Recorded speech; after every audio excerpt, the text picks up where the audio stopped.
c'est à moi de monter sur scène. On va voir si la connectique Périgourdine, vous êtes en direct de Coulogné-Chamiers, c'est un petit bourg à côté de Périgueux. C'est très grave, ça plairait à Vincent, j'en suis sûr, mais ça a une connectivité assez limitée, donc on va essayer de voir si ça fonctionne. Alors, pendant ce temps-là, je me présente, Vincent Chalier, donc je suis chirurgien du dos à la clinique Francheville, à Périgueux. J'ai été formé au CHU de Bordeaux auprès du professeur Vital, du professeur Gilles. Extraordinaire équipe. J'ai eu le plaisir de suivre pendant un an Virginie Lafage au New York University Spine Research Institute. C'est bon, on y va? C'est bon. Allez, feu. Ok, donc on va parler d'intelligence artificielle ce soir. Aucun conflit d'intérêt. Je voulais juste faire un petit rappel sur la scoliose de l'adulte, d'étiologie multiple. Hein, ça, tout le monde le sait. Complexe et fréquent, des grosses prévalences, surtout chez le sujet âgé, population qui est en forte croissance dans nos pays subémergents, on va dire. Une épidémie scoliotique, hein, avec une augmentation de la scoliose de l'adulte vertigineuse et des coûts sur les troubles musculo-squelettiques qui sont assez exorbitants.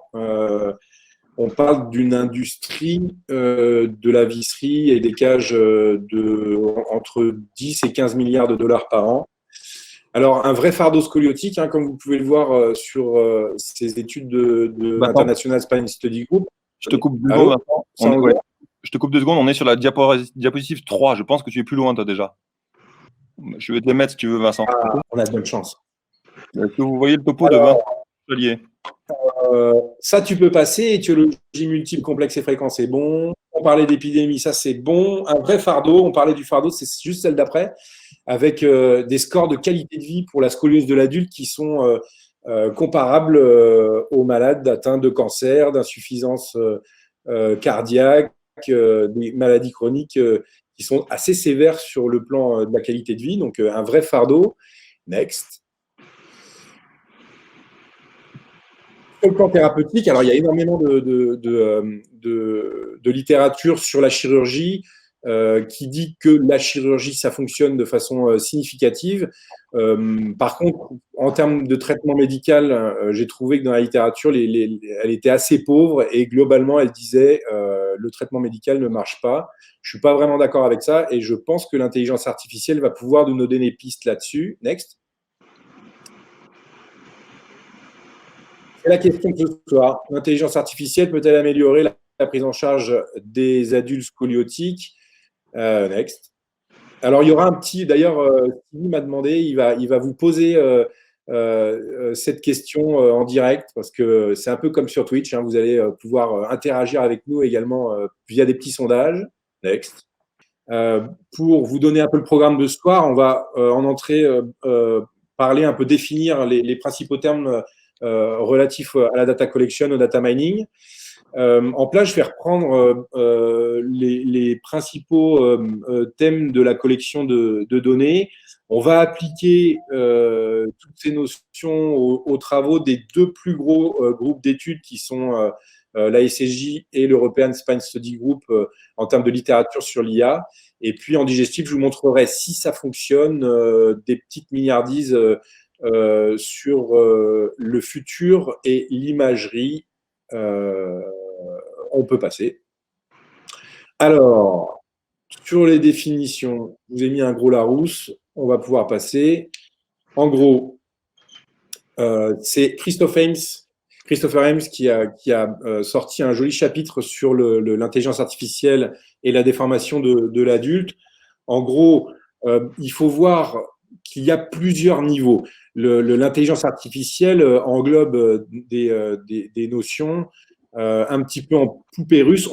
On commence toujours par la science brute et cet art de colliger les données, de ranger les données, ça c'est le data science. Ensuite, un autre niveau, ça va être le deep learning. Le deep learning, c'est véritablement la création du réseau neuronal qui essaye de mimer un petit peu les interactions biologiques des synapses. Le machine learning, donc, qui nous sera présenté par Arthur en suivant, c'est plutôt l'utilisation des algorithmes pour processer les données. Et l'intelligence artificielle, c'est l'ordinateur qui essaye de mimer les comportements humains. Next. Donc, pour ce qui est du data mining, le data mining, c'est l'extraction des connaissances à partir des données, qui utilise les outils permettant l'analyse de grandes quantités de données dans une base. Alors, il y a plusieurs phases dans le data mining. La première, c'est de définir la problématique. Ensuite, il faut effectivement sélectionner les données pertinentes. Donc ça, on va en parler ensuite. Paramétrer le modèle, puis étudier les résultats et se déployer. Next. Alors, on commence par la collection de données. La première question, next, c'est quelles données on va collecter et quelles vont être leurs pertinences et quelles vont être, à mon avis, les données du futur qui vont être collectées dans le cadre des bases de données de scoliose de l'adulte et pas seulement. Hein, je pense que dans les bases de données rachidiennes, ces données sont pertinentes. Next.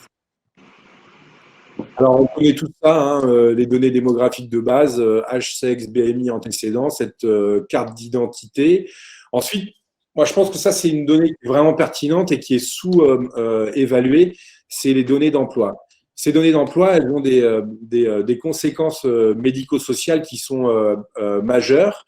Et je prends l'exemple du Périgord, parce qu'en Périgord, la majeure partie de ma clientèle, sont des travailleurs de force, soit des agriculteurs, soit des travailleurs dans les abattoirs, avec des troubles musculo-squelettiques, des discopathies, des sténoses qui sont assez sévères. Et moi, personnellement, j'ai le sentiment que le lien entre le travail de force et l'apparition des troubles musculo-squelettiques et des lésions dégénératives ne peut être ignoré. Next. Bien sûr, ça aussi, je pense que c'est sous-évalué. Les habitudes de vie chez le sédentaire, elles ont des conséquences également chez l'obèse sur l'apparition de lésions dégénératives. Et ça, c'est plutôt pour le malade. C'est-à-dire que aujourd'hui, on n'est plus seulement chirurgien. Je pense qu'on est vraiment un coordinateur de soins pour les malades de rachis. Et c'est Guillaume qui l'avait montré fort brillamment à la SFCR. On a une consultation avec des malades polypathologiques et souvent une résultante de la sédentarité. Et ces données-là, elles vont permettre l'information des malades et de les stimuler, de les bouger un petit peu, de les sortir de leur canapé, n'est-ce pas, Homer? Next. Alors, les scores fonctionnels. Ces scores fonctionnels, ils sont très intéressants parce qu'aujourd'hui, c'est vraiment la base de la littérature et depuis maintenant plus de 20 ans, on sait que le score de l'oswestry aujourd'hui, il est utilisé partout. Après, c'est vrai que se pose la question de leur pertinence, la question de leur reproductibilité. Pour moi, c'est un petit peu dépassé. On va voir que ça nous donne une base sur leurs limites d'intensité fonctionnelle, mais c'est pas, à mon avis, le plus pertinent. Ce qui va être le plus pertinent next, ça va être les données, à mon avis, les indices de performance biométrique. Et avec les appareils connectés qui se multiplient dans la vie courante, on va pouvoir avoir des périmètres de marche, on va pouvoir avoir des utilisations de calories qui sont plus le reflet de l'amélioration de la qualité de vie que les simples questionnaires. Next. Les données morphologiques, c'est pareil, en fait, la majeure partie de la littérature aujourd'hui, des carottes avec qu'on essaye de corréler des scores de qualité de vie avec de la géométrie vertébrale. On y revient beaucoup. Alors, lorsque j'étais à New York avec Virginie Lafage, on était sur les tableurs Excel, on était à fond sur les coefficients de corrélation. Il faut savoir que ces coefficients de corrélation ne dépassent pas 0,5. Hein, c'est des coefficients de corrélation qui sont extrêmement faibles. À l'avenir, les données morphologiques, donc on a la géométrie statique, mais je pense qu'on a des données de géométrie dynamique qui vont arriver. Et notamment, il y a Sébastien Pessanti qui fait un gros boulot qui fait marcher ces jeunes scoliotiques et qui prend des données dynamiques. Ça, c'est une première chose. Et puis aussi, les données d'activité musculaire, elles vont nous éclaircir pas mal la voie. Alors, les données opératoires. Donc, on voit sur cette photo, c'est, je ne sais pas si Julien il s'est branché. Vous voyez Julien Rigal, hein, qui est un très bon ami formellement à Bordeaux. C'est de classiques opéra, la durée, le saignement. Bon, ça c'est assez bateau. Ensuite, on a de plus en plus à la mode les techniques opératoires, les écoles opératoires qui s'affrontent. On avait ce travail qu'on avait fait sur la comparaison avec cage ou pas de cage dans le traitement du spondylolisthésis dégénératif lombaire. Alors, encore une fois, c'est un spine, c'était un randomized control trial. Il faut savoir que dans cette étude, bon, on était sur une étude à 30 contre 30 patients et on peut difficilement sortir des certitudes à partir de faibles échantillons. Mais encore une fois, là, le traitement des grandes bases de données va nous permettre d'avancer dans les comparaisons des techniques et les succès des différentes techniques. Et à l'avenir, on va, j'espère, pouvoir enfin comparer les différents dispositifs et les différentes industries. Je m'attarde 2 petites secondes sur cette slide. Je sais que j'ai déjà passé les 15 minutes, mais ça, c'est quand même super important parce que, à mon avis, c'est la réappropriation des données et la valorisation des données par le chirurgien. Et on sait que l'industrie doit produire des résultats de post-market follow-up. Et ces données-là vont être super importantes. Du coup, on va passer le reste. Tu peux next. Ces données de complications, elles sont importantes également. Il faut savoir que bon, quand on partage des données dans un groupe d'études, il ne faut pas être avare de ces données de complications et en même temps, ces données de complications ne doivent pas être utilisées à mauvais escient. On peut passer. Là aussi, hein, les données de complications mécaniques, ça c'est un magnifique résultat avec une lordose thoracique. On va pouvoir passer du coup. Voilà, comment collecter. Là-dessus, on va s'arrêter 2 petites secondes. Next. Effectivement, comment collecter quand on fait un groupe d'études? Il faut, la première chose, c'est d'harmoniser avec la création d'un thésaurus commun, d'un vocabulaire commun. Et ça, quand on est un groupe de chirurgiens avec de gros égos, c'est vrai que c'est un vrai enjeu. Next. Ensuite, effectivement, il faut avoir des délais de suivi commun, mais c'est pareil. Ça, je pense que Guillaume va pouvoir le développer après. Donc, ça rentre dans harmoniser les données. Ensuite, effectivement, il faut simplifier en numérisant et créer justement des données de plus en plus générées par le malade. Next. Et il faut effectivement partager, créer une communauté, créer un groupe d'études. Et là-dedans, c'est l'idée vraiment du groupe Spine Research Society Community et du logiciel Follow. En fait, à partir du logiciel d'Office Manager, c'est là où c'est là où toutes les données se trouvent et c'est là où finalement, si on a un thésaurus solide, on va pouvoir créer de grandes bases de données. Bah, du coup, si on a passé mes 15 minutes, je ne sais pas ce que vous en pensez, on peut éventuellement s'arrêter là. Tu veux pas parler un peu de la suite là, qui était intéressante, il me semble, comme tout ce qui était un peu les principes. C'est un petit peu l'expérience de l'International Spine Study Group et de l'European Spine Study Group. En fait, ils ont travaillé de concert avec leur très grande base de données. C'est vraiment les groupes d'études qui ont les plus grandes bases de données en termes de scoliose de l'adulte, avec 2 bases prospectives, 500 malades, qui étudient les patients et la stratégie chirurgicale. Next. Donc, comment ça fonctionne? En fait, ils font un réseau neuronal en deep learning en se partageant 3 types de malades. Les malades jeunes qui ont des déformations coronales et les malades âgés qui sont opérés pour la première fois ou pour les reprises. Donc, on a 3 types de malades dans le réseau neuronal. On les voit là en bleu, en jaune et en noir. Next. Plusieurs types de stratégies chirurgicales. Là, on complexifie un petit peu le réseau neuronal avec les ostéotomies transpéridiculaires, les patients qui ont bénéficié ni d'ostéotomie ni de fusion intersomatique, les fusions intersomatiques et les ostéotomies de Smith-Peterson. Donc, on va combiner les 3 types de patients avec les clusters de stratégies chirurgicales et ça nous permet de nous donner en fait les espoirs, entre guillemets, les pronostics d'amélioration des scores de qualité de vie en pourcentage. Donc, ça nous donne des tableaux un peu complexes, mais qui nous permettent d'informer le malade en disant, avec cette stratégie-là et sur votre type, votre typologie, on a tant de pourcentage d'espoir d'amélioration de la qualité de vie. Ensuite, ils ont fait la même chose sur les complications. Ouais, tout à fait. Next. Ils ont fait la même chose sur les complications avec ils ont étudié donc les complications de reprise chirurgicale, de réhospitalisation et de fracture de tige et de révision chirurgicale. Next. Donc là, on a la campagne to event. On voit bien que la majeure partie des complications, elles arrivent avant le 90e jour. Ça, on peut passer.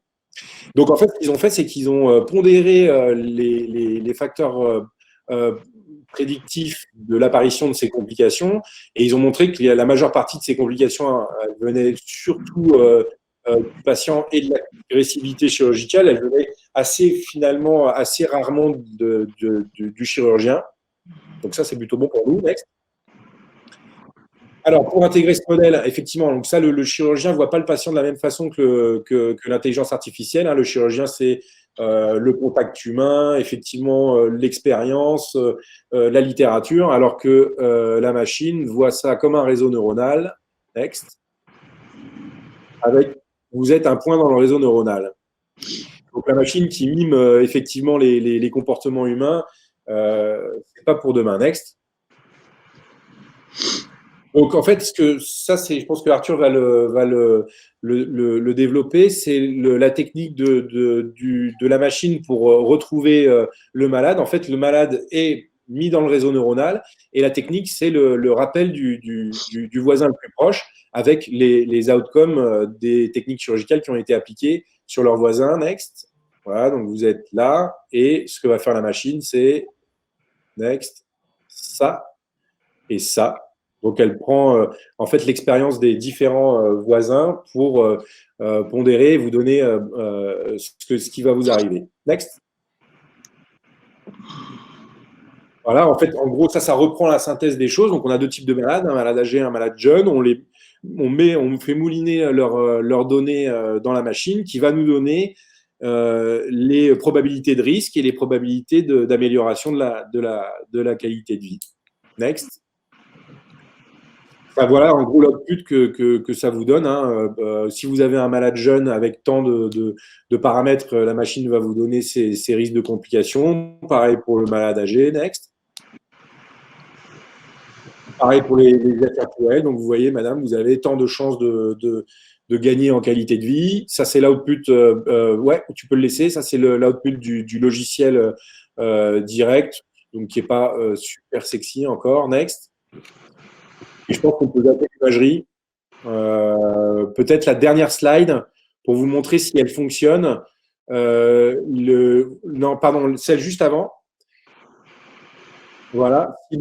Si le petit film fonctionne, ça c'est le futur de l'imagerie. Ça a été développé par les frères Moelle, Bertrand et Olivier, par un logiciel qui s'appelle Desky, qui avait été branché sur Surgimap. Alors, il est arrivé plein de choses à Desky et Surgimap. Pour l'instant, tout ça, c'est en stand-by. C'est la reconnaissance faciale, la reconnaissance picturale des points de repère anatomiques des vertèbres avec une machine, vas-y, tu peux le remettre, je pense que ce sera la slide de la fin, qui reconnaît elle-même les vertèbres, permet de pointer les vertèbres, permet elle-même de mesurer la géométrie vertébrale. Et bon, même si ce n'est pas encore tout à fait applicable, c'est vraiment dans les cartons. J'ai vérifié avec les principaux concernés et ça va sortir bientôt. Ça nous évitera de mettre des traits sur les radios, comme à l'époque de SpanView. Et la dernière slide en dédicace à Vincent Fier et à Guillaume Longeon. Les techniques d'AI sont encore bien balbutiantes, mais on retournera au resto, je vous le jure.